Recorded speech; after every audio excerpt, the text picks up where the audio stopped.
नमस्कार, मैं शिप्रा गुप्ता। आज हम पढ़ेंगे वसा के बारे में, जो कि भोजन के पोषक तत्वों में दूसरे नंबर पे आता है। वसा यानी फैट्स क्या होते हैं? ये कार्बन, हाइड्रोजन तथा ऑक्सीजन से मिलकर बने हुए होते हैं, परंतु इसमें कार्बोहाइड्रेट की तुलना में जो ऑक्सीजन की मात्रा होती है वो क्या होती है?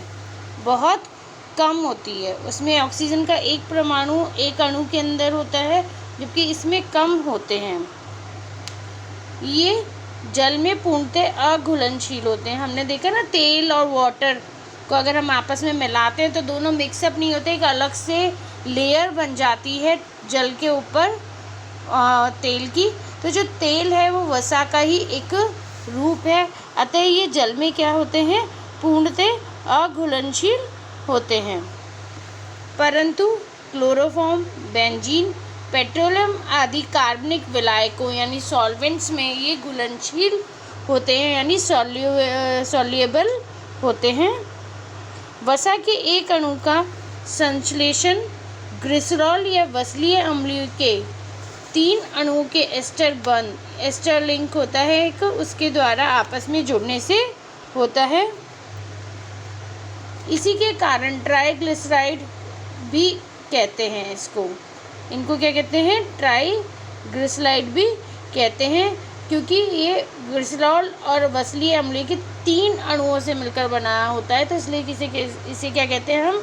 ट्राइग्लिसराइड। क्षार द्वारा इनका पाइसीकरण हो सकता है। वसा सामान्य ताप लगभग 20 डिग्री सेंटीग्रेड तक ठोस अवस्था में रहता है। अगर आपका तापमान 20 डिग्री या उससे कम है तो वो किस में मिलेगा आपको?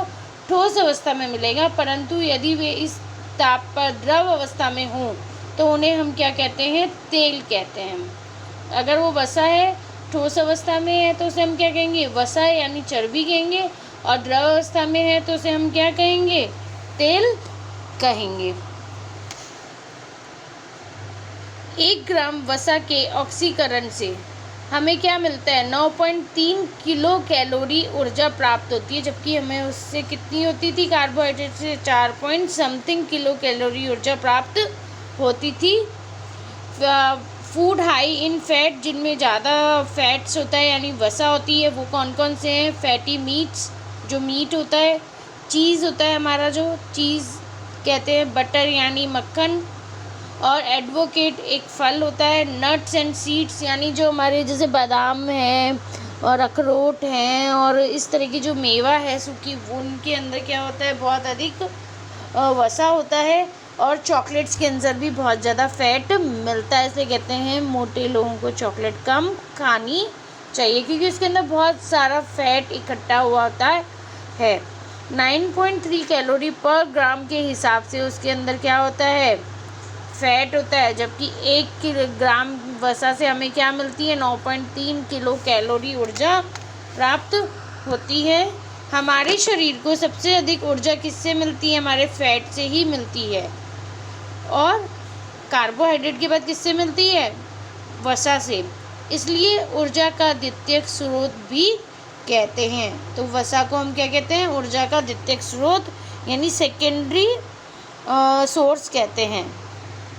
सामान्यतः एक वयस्क व्यक्ति को 20 से 30% ऊर्जा वसा से प्राप्त होनी चाहिए और करनी भी चाहिए उन्हें प्राप्त। सर्वाधिक वसा अंडे के योग यानी जो पीला वाला भाग होता है उसके अंदर और मक्खन में पाई जाती है। जो हम घर का निकला हुआ मक्खन खाते हैं, बाज़ार का सैचुरेटेड बटर नहीं, जो हम घर में निकला हुआ मक्खन होता है, जो हम मलाई या दही छाछ जमा के निकालते हैं, वो मक्खन हमारा सबसे ज़्यादा फैट युक्त होता है, वसा से युक्त होता है।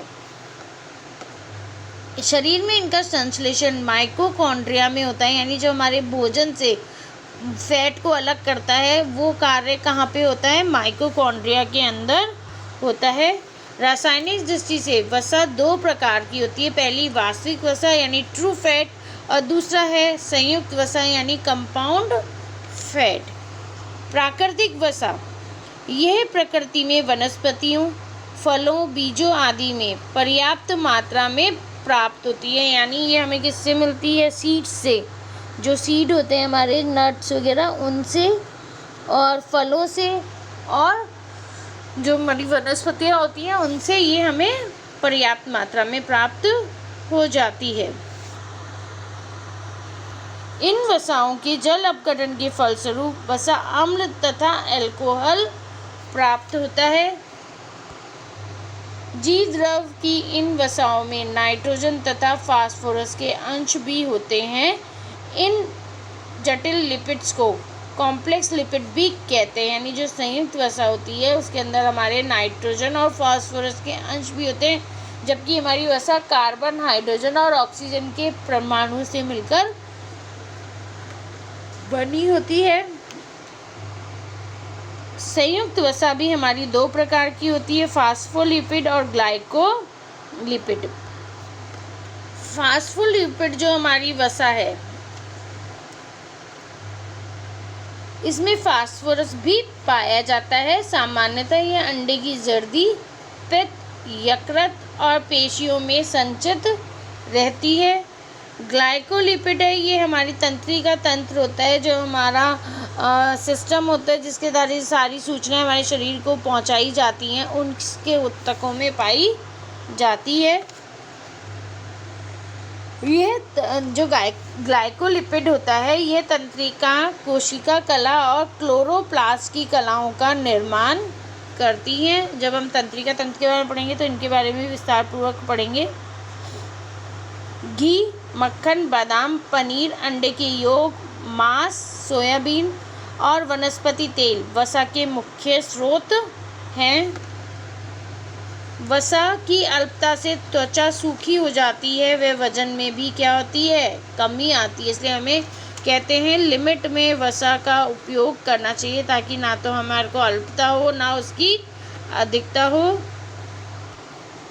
वसा की कमी के कारण जो वसा में घुलने वाले विटामिन होते हैं उसकी भी हमारे शरीर में कमी, जैसे vitamin A, vitamin D, vitamin के, जिसके कारण हमारा खून पतला हो जाता है और खून का थक्का जमना क्या हो जाता है?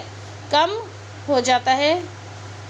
वसा की अत्यधिक मात्रा के सेवन से क्या आता है? मोटापा हो जाता है। कोलेस्ट्रॉल का स्तर में वृद्धि होने से हृदय रोग उत्पन्न हो जाते हैं और हमारा ब्लड प्रेशर यानी रक्तचाप जो होता है वो भी बढ़ जाता है। वसा का मुख्य कार्य क्या है? शरीर को ऊर्जा प्रदान करना। यह त्वचा के नीचे जमा होकर शरीर के ताप को बाहर नहीं निकलने देती, यानी हमारे बॉडी टेम्परेचर को ये क्या करती है? मेंटेन करके रखती है। खाद्य पदार्थों में स्वाद उत्पन्न करता है और आहार को क्या बनाते हैं? रुचिकर बनाता है। यह शरीर के विभिन्न अंगों को चोटों से भी बचाने का कार्य करता है। धन्यवाद।